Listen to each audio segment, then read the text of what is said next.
Hello,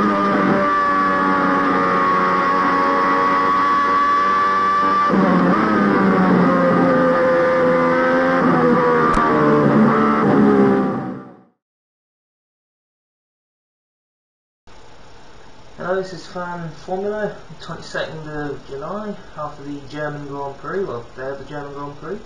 I would try and say some stuff in German, but I forget most of it. Anyway, let's get on to the first question. A strange situation for the F1 teams this weekend, as the FIA believe there is an issue with the Red Bull Racing engine mapping, but said the team were fine to use it in their race because the rules weren't quite strict enough to penalise Red Bull Racing. What do you make of this decision? I don't understand they can still use it because it's not written clearly enough in the rules. Now, if it's not written clearly enough in the rules, and fair play to Red Bull for finding that flaw and exploiting it. You know, I'm not a big Red Bull fan, but it's no different to, I think it was back in the 70s, 80s, Williams having water-cooled brakes when they had a tank of water on the track which they would just dump on the track to make the car lighter when they actually didn't cool the brakes at all. I do think the rule needs to be plugged. I think this should be the only race Red Bull should be allowed to use it at. Well, maybe the next race at Hungary, because I don't think that's enough time to take it off the car. But I think it needs to be plugged, and that's it. The rule needs to be, you know, the Red Bull needs to stop using that. The FIA need to plug that rule up, because otherwise you're going to have everyone doing that again. We're going to get into the whole stupid exhaust flame diffuser bollocks again. Anyway, question 2. Which driver impressed you most in the race and why?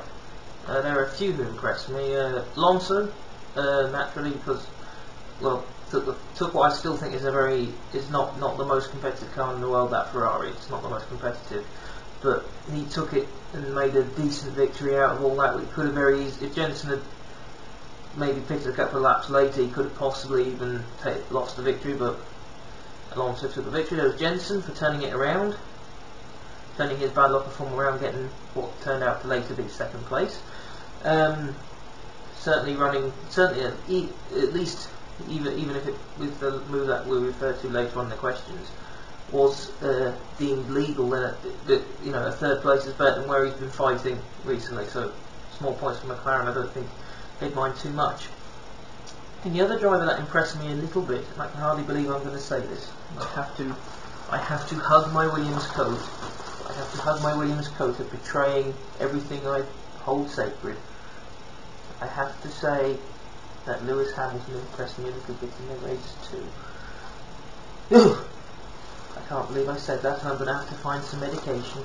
But he impressed me because I was expecting to be on the radio a bit more, stamping his feet, etc. about running where he was, and he was fairly okay with it. He did get in the way of Vettel, which made me laugh a bit. I know Hamilton should have stayed where he was, but anyway. But Hamilton was a little bit impressive. Question 3, part A. It sounds like a math problem.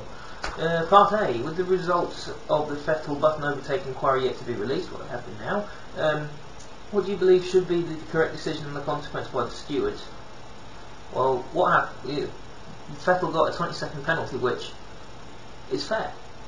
I personally think it's very fair, because he gained. Personally, I think he gained an unfair advantage because I think he was able to start driving straighter sooner because he was really far on the outside. He carried a lot more speed through, running on the outside, and plus he'd been running wide a lot in most of those corners, so I think he knew exactly what he was doing there. I think he knew exactly what he was doing. And a drive-through penalty, which is about 20 seconds, is what you would get anyway if you gained an unfair advantage and failed to yield the position. So in actual fact, it only comes across as unfair because it happened after the race. If it happened during the race, we'd have like, oh, and continued on.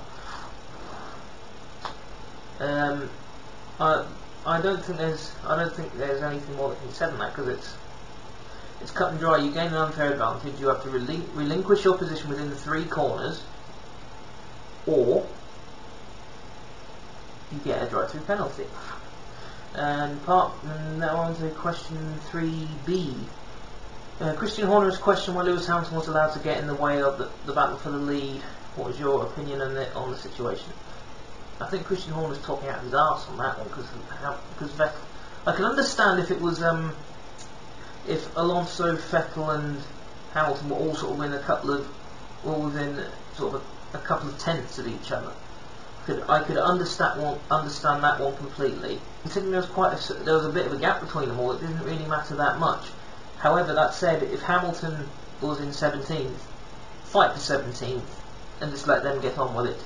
I know it's your 100th Grand Prix and you think you should be fighting at the end of the grid, but you know, if the roles were reversed and it was Vettel getting away with Hamilton, they'd be all over, they'd be all over the shop now. So that's. I think it's just because of the gap between Vettel and Alonso. It wasn't like Vettel was about to launch a massive overtake. That's why I think Horner's talking out of his arse on that one.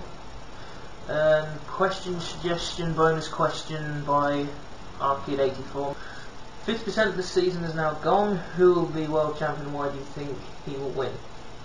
Based on recent performances, I believe other people have said this in their fan formulas. Fan formulas. At the moment, the smart money would be on Alonso because he leads the Drivers' Championship. He's taken the most victories. And he's stuck that Ferrari. Well, at the start of the season when it was a very uncompetitive car, and he's turned it around.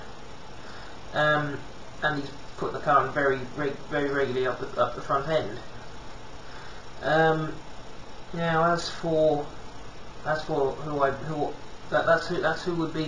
smart money would be on Alonso. And then if you wanted to go for constructor, at the moment the smart money would be Red Bull as a constructor. Who do I think? Well, because I'm a Williams fan, just to piss everybody off, I would love to see Pastor Maldonado take the World Championship, just to fuck every single person off, every single on the planet, just making every ridiculous Pastor Maldonado hater, everyone who thinks they're so up themselves because oh Hamilton, oh no Hamilton, oh no Hamilton, oh Vettel. Fuck the lot of you. I would like Pastor Maldonado to be world champion. However, realistically, Alonso. And that's the end of this fan formula. I do apologise about the bad language. I've got a change of setting. I have moved out of this the old house. The housemate that accused me of stealing, which wasn't the case. I'm meant to be moving into my flat shortly, which is just the other side of that wall, which is brilliant. So it's all going okay at the moment. Just some quick Stormside stuff. I need one female to do a voice in the Where's My Liberty thing. That's all we need, and we're good to start filming. The person she was interested in that, I sent her an email with the script. Now either she didn't like the script, which is fair enough. There was some quite rude jokes in there. There was a couple of places I couldn't think out to make the humour work. The humour worked with a lot of swearing, and I tried to sort of edit the swearing out, and it just didn't come across as funny. So maybe it's some of the bad language, but if you're interested, just send a tweet to @CWhite90999 or to @StormSpaceProd, and we'll send a copy of the script here. We'll go from there on that one.